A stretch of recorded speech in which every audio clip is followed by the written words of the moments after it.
Hi all, welcome to ക്രിക്കരീന. കഴിഞ്ഞ ഓപ്ഷനിൽ 2.40 കോടി രൂപ നൽകിക്കൊണ്ടായിരുന്നു ഗുജറാത്ത് ടൈറ്റൻസ് ജെറാൾഡ് കോട്സി എന്ന ഫാസ്റ്റ് ബൗളറെ സ്വന്തമാക്കിയത്. പക്ഷേ കഴിഞ്ഞ IPL കേവലം 4 മത്സരങ്ങൾ മാത്രമാണ് കോട്സി കളിച്ചിട്ടുള്ളത്. അതിൽ നിന്ന് 2 വിക്കറ്റുകളാണ് അദ്ദേഹം വീഴ്ത്തിയിട്ടുള്ളത്. അതുകൊണ്ട് തന്നെ ഗുജറാത്ത് ടൈറ്റൻസ് ഇപ്പോൾ ഈയൊരു പേസറെ റിലീസ് ചെയ്തിട്ടുണ്ട്. ഇനിയിപ്പോൾ അദ്ദേഹത്തെ ആര് സ്വന്തമാക്കും, അതാണ് ക്രിക്കറ്റ് ആരാധകർക്ക് അറിയേണ്ടത്. അദ്ദേഹത്തിന് വേണ്ടി ശ്രമിക്കാൻ സാധ്യതയുള്ള 3 ഫ്രാഞ്ചൈസികൾ ആരൊക്കെയാണ് എന്നുള്ളത് നമുക്കൊന്ന് വിശകലനം ചെയ്യാം. ഒന്നാമത്തേത് ഡൽഹി ക്യാപിറ്റൽസ് ആണ്.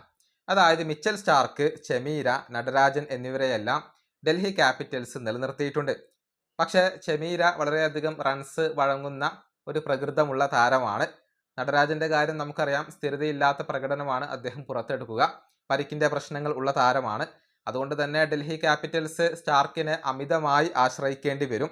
ഇത് ഒഴിവാക്കാൻ വേണ്ടി ഒരു വിദേശ പേസറെ കൊണ്ടുവരാൻ അവർ ശ്രമിച്ചേക്കും.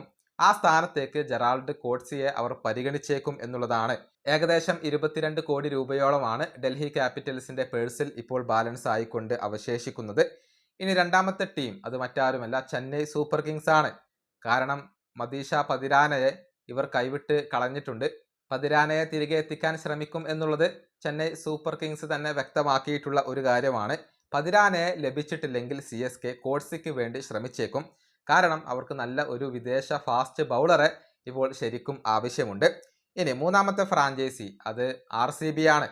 നിലവിൽ ഒരുപാട് ഫാസ്റ്റ് ബൗളർമാരെ RCBക്ക് ലഭ്യമാണ്. പക്ഷേ ലുങ്കി എങ്കിഡിയെ അവർ റിലീസ് ചെയ്തിട്ടുണ്ട്. അദ്ദേഹത്തിന് ഒരു പകരക്കാരനെ ഇപ്പോൾ ഫ്രാഞ്ചൈസിക്ക് ആവശ്യമുണ്ട്. കാരണം ഹേസൽവുഡിന് നല്ല ഒരു ബാക്കപ്പ് ഇപ്പോൾ ആവശ്യമാണ്. അദ്ദേഹത്തിൻ്റെ ഫിറ്റ്നസ് പ്രശ്നങ്ങൾ എല്ലാവർക്കും അറിയാവുന്ന കാര്യമാണ്. ആ സ്ഥാനത്തേക്ക് ഇവർ കോട്സിയെ പരിഗണിക്കാൻ സാധ്യതയുണ്ട്. 16 കോടി രൂപയാണ് RCBയുടെ പേഴ്സിൽ ഇപ്പോൾ ബാലൻസ് ആയിക്കൊണ്ട് അവശേഷിക്കുന്നത്. ഇങ്ങനെയാണ് 3 ഫ്രാഞ്ചൈസികൾ വരുന്നത്. ഏതായാലും കോട്സി ഏത് ക്ലബിലേക്കായിരിക്കും എത്തുക? നിങ്ങളുടെ അഭിപ്രായങ്ങൾ നിങ്ങൾക്ക് കമൻറ്റ് ബോക്സിൽ പങ്കുവെക്കാം. ഈ വീഡിയോ അവസാനിപ്പിക്കുന്നു. അടുത്തൊരു വീഡിയോ കൊണ്ടും കാണാം.